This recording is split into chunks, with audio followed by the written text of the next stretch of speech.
એના ફાયદા બરાબર. પાણી ઘટે તો શું થાય? પાણી ને વેડફીએ તો શું થાય? બરાબર. પાણી બચાવવાના ઉપાય ઘણું બધું આપણે જોયું. આજે આપણે વરસાદી પાણીનો સંગ્રહ કરવાની વિવિધ રીત જોવાની છે.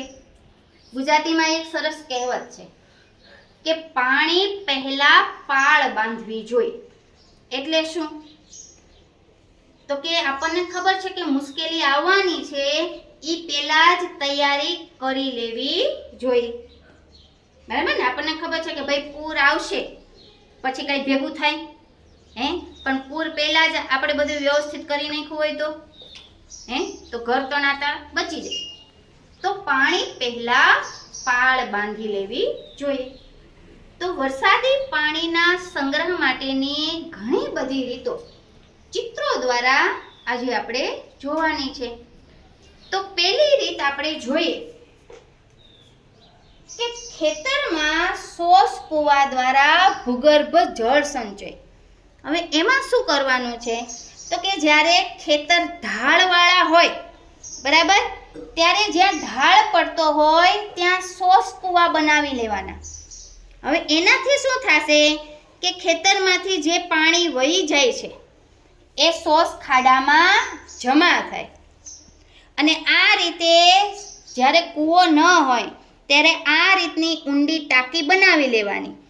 તો પેલા રેતીનો થર, પછી નાના કાંકરા અને મોટા પથ્થર આ રીતે લગાવવાનો અને એક સિમેન્ટનો પાઇપ રાખી દેવાનો કે ખેતરમાંથી જે બધું પાણી છે એ આમાં ભેગું થાય. અને અહીંયા આ કાંકરા અને રેતી ને પથ્થર છે, બરાબર, એમાં જે કચરો છે એ અહીંયા જમા થશે. એટલે આમાં જે પાણી થશે જાશે એ કેવું થાય? ચોખ્ખું પાણી. અને આ રીતે સોસ કૂવામાં પાણી ઉતરશે. હવે આપણે જોઈએ કે બીજી રીત, તો કે રિચાર્જિંગ ક્રિયા દ્વારા ભૂગર્ભ જળ સંચયની આ રીત છે. આપણે ઘરે ધાબુ હોય, બરાબર, પછી આપણે એમાં પાઇપ લગાવીએ અને નીચે ભોં ટાંકો બનાવીએ છીએ, બરાબર. તો આ ભોં ટાંકો અથવા તો આ રીતની ઊંડી ખાળ કે કુંડી કરવાની, બરાબર. છાપરે અહીંયા પાઇપ લગાવવાનો એટલે પાણી અહીંયા ભેગું થાય અને એ બધું પાણી આ કુંડીમાં આવે, ભોં ટાંકામાં જમા થાય. અને પછી એ ટાંકાને અહીંયા ઢાંકી દેવાનું છે આપણે, બરાબર. અને અહીંયા બોર લગાવવાનો જેથી કરીને પાણી આપણે બહાર કાઢી શકીએ. તો આ રીતે વરસાદી પાણીને કે છાપરા કે અગાસીના પાણીને આપણે ઝીલી શકીએ ભોં ટાંકા દ્વારા. આપણા ઘણાના ઘરે ભોં ટાંકા છે ને? હવે આપણે ત્રીજી રીત જોઈએ કે નદીના રેતીના થરમાં ગુપ્ત આડબંધ દ્વારા ભૂગર્ભ જળ સંચય. હવે એમાં તો શું કરવાનું છે? તો અહીંયા જે નદી કે વોકળું જાતું હોય, બરાબર, ત્યાં 1-1 કિલોમીટરના અંતરે આ રીતે રેતીના થર મારી દેવા. પ્લાસ્ટિકની કોથળીમાં રેતી ભરી અને આ રીતે આડબંધ કરી દેવાનું. એટલે કે પાણીને વહી જતું આપણે અટકાવવાનું છે. પછી આડછેદ અ અને આડછેદ બ માં જેમ બતાવ્યું છે તેમ, તો પહેલા તો ઝીણી રેતી, નીચે મોટા મોટા પથ્થર અને ઉપર કાળી માટી કે ગોરમટાનું 1 ફૂટ જાડું થર મારવાનું. આ રીતે જો માટી ભરેલી થેલી ગોઠવવાની, પછી અહીંયા પ્લાસ્ટિક લગાવવાનું અને પછી કાળી માટી કે ગોરમટાનો 1 ફૂટ જાડો આ રીતે થર મારવાનો અને પછી ઝીણી રેતી પાથરી દેવાની. અને આ રીતે પાણી છે એ આમાં જમા થાય. હવે છે રીત ચોથી, તો કે ડંકીના બોર દ્વારા ભૂગર્ભ જળ સંચય. હવે એમાં શું કરવાનું છે? તો કે નદી કે વોકળું જ્યાં જાય છે ત્યાં આ રીતે એક કુંડી કરી લેવાની, બરાબર.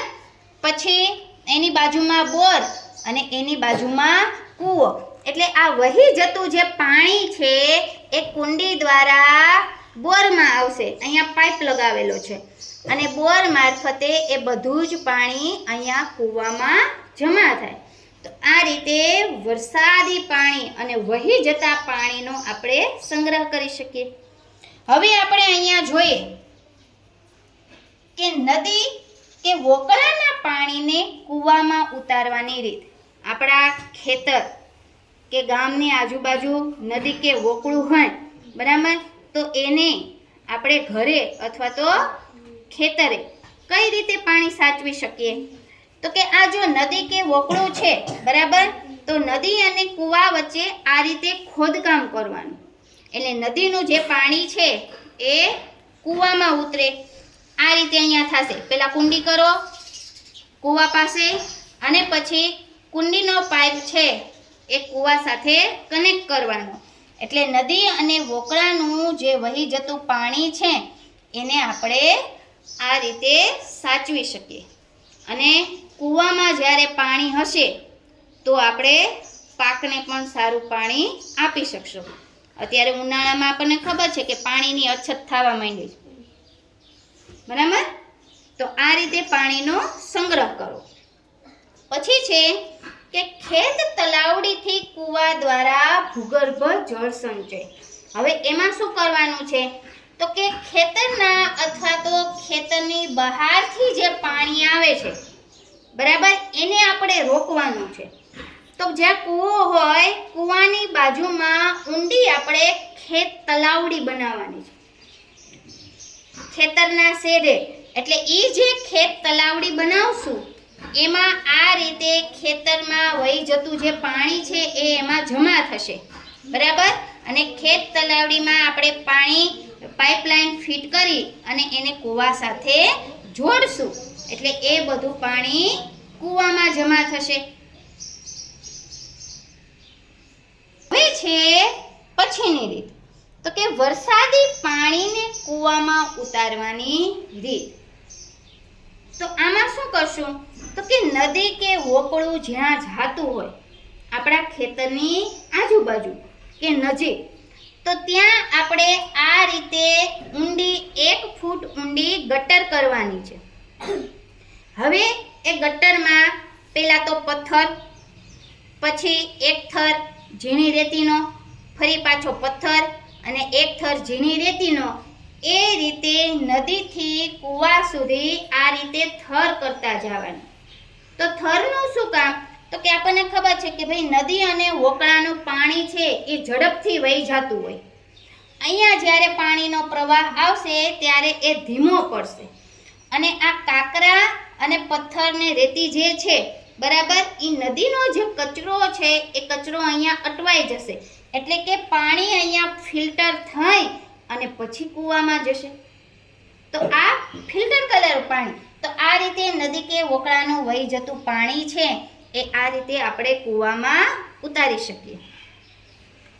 હવે પાણીનું વહેણ જ્યારે કૂવાથી દૂર હોય, આ નજીક છે એટલે આ રીતે કર્યું, પણ આ દૂર હોય તો, બરાબર, તો નદી છે એનાથી ખેતર કે કૂવો દૂર છે તો શું કરશું? તો અહીંયા નદીએ સિમેન્ટના ભૂંગળા આપણે ફિટ કરવાના. આ રીતની ઊંડી ટાંકી કરવાની. આને ફિલ્ટર ખાડો કીધો છે, બરાબર. એમાં એ જ રીતે એક થર ઝીણી રેતીનું, જાડી રેતી, કપચી અને પથ્થર. તો આ રીતે પાણી છે એ આમાં ફિલ્ટર થશે. અને અહીંયાથી એક પીવીસી પાઇપ છે એ કૂવા સાથે કનેક્ટ કરવાનો. એટલે અહીંયાનું જે પાણી છે ફિલ્ટર ખાડાનું એ બધું ફિલ્ટર થઈ અને પછી કૂવામાં જાય. તો આ રીતે આપણે જોયું કે વરસાદી પાણી છે અથવા તો નદી અને વોકળાનું જે પાણી છે એને વહી જતું અટકાવવા માટે ઘણી બધી રીતો છે, બરાબર, એ ઉપયોગમાં લઈ શકાય.